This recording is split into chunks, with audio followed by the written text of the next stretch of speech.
I don't make predictions. I just tell people what is right and how they should be. Kind of like Judah Krishnamurti.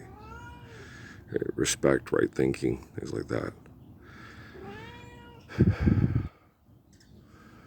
When people are through using technology to manipulate and abuse, we'll be living in a world where people are not sent to buildings to be institutionalized. Whenever we put together a large meeting place, it will be to gather to, it won't be like in ancient times with Solomon and Muhammad, where it was a sanctuary for people to escape Las Vegas and New York and Albuquerque and El Paso. And there was a large enough group of people to keep the redheaded dude away from Gene and Griff in Wyoming, right? The hummingbirds are fighting over the hummingbird feeder. They're dorks. But no, it'll be a good bunch of people knowing what is right and doing what is right. There won't be people getting up every day working in the bar and the restaurant and people dressing up in uniforms and driving around in vehicles with guns, making sure everybody appeases the institutionalizers. Right? It's going to be a radically different place.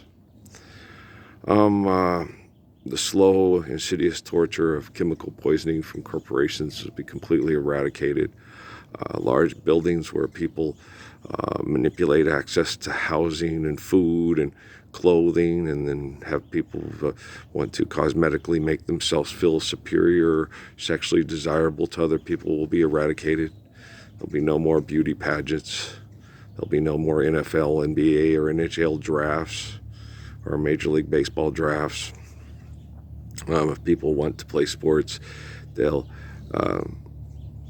decide how they do it in their local community. If people, want to play sports and there's just not enough room on the team in Denver, then a guy will probably go, well, I'll just go play in Cheyenne and then see if I can play in a game and come to Denver and beat you guys. That'd sure feel good. You know what I mean? Just goofy stuff like that. We'll still have goofy stuff like that. And the other guy, for all the people on Denver on their team, if the Cheyenne beats them, they'll say, I guess we had that coming. Okay. Well, good game, right? And no one's going to really give a shit because as far as like, hey, won the championship, was great, it was epic and all that, because it's just a bunch of guys playing a game to pass the time, because we're no longer raping, looting, and pillaging and supporting scientific endeavors of competition, psychosis, and torture, because all the sick people have been cured. All right, No Way Home, Spider-Man, right? I was watching some of that movie last night while I was doing the dishes and cleaning up the kitchen, and the part when Zendaya and Tom Holland are there. Well, I remember you, and da-da-da-da-da. It was very, sad. They're crying, Marissa Tomei gets killed, and you go visit the grave, and, Robert Downey Jr. died, and do you remember what he stood for? And did he stand for the Lord's Prayer? Did he save us from mass murder over violent sexual competition? Well, then it really doesn't matter, does it? There's a woman that stood up for me when I first started posting on YouTube how to Sierra Vista, Arizona, in Phoenix, Arizona. She's the sister of my Uncle Punchy Spinks Hard, lovely brother-in-law. I completely adored Melinda Michelle Bowen. To get everybody afraid of their Wi-Fi manipulative technology that can manipulate people into killing other people and make it look like an accident. She was murdered, and she was, all that Doctor Strange shit and all that Spider-Man shit and those rings and all that. I don't have any special capes or cowls or rings and spider webbing coming out of my wrist and shit or my ass. But I can feel things, and I can be present, and people talk to me. And she's lying there dying, and she's asking me, because, I'm the spirit of the guy that looks like Son of Man in the book of Revelation. And she's asking me why it had to happen and what's happening. And I have to talk her through it and tell her, you're just going to have to let go and it's going to be okay. And, that whole, and no one cares. No one's crying. They're crying about Zendaya and Tom Holland pretending to be something for billionaires to remain billionaires and propaganda. Hulu stream us all night long and all that shit. But they don't give a shit about Earl Michelle having to, in spirit, talk to Earl and say, don't go to Arizona and kill John McCain and all his assholes. Then you'll be like stupid Keanu Reeves on that stupid movie, and you're the one who's supposed to be the father that gives us the Lord's Prayer. So, Papa don't take no mess, so you have to do it right.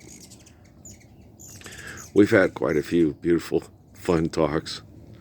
Very pragmatic talks. I know I'm talking to a woman that's dealt with men that are sexually aggressive, abusive, and stupid. She's fun. I love her very much. I'm always going to love her. You can't take that away from me. And she's a very amazing woman. She was the only woman when I started doing this stuff that publicly to other people stood up for me without fear. And she was murdered by the military and their scientists to keep murdering people through their science projects, which they consider indefinitely.